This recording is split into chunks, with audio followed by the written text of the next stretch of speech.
Hi po, ako po si Lloyd, ang DTF operator dito sa Taytay branch. Last week po, ginamit po ito ng 6 na araw na may total na 132 meters na naran. Ito naman po yung aking printer head. At pinalitan naman po yung white noong November 9. Ito naman po yung capping na may 90% good condition. Next po, head clean.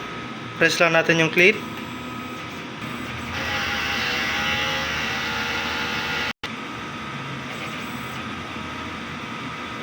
After head clean, punasan natin yung wiper.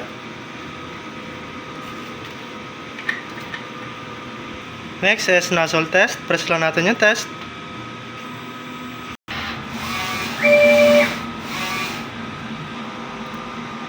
Yan po.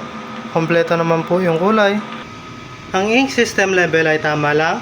Ang waste tank naman ay nililinis tuwing Sabado. Ito naman po yung AVR. Dito naman po yung ground wire. Dito naman po nakalagay ang aming mga stocks.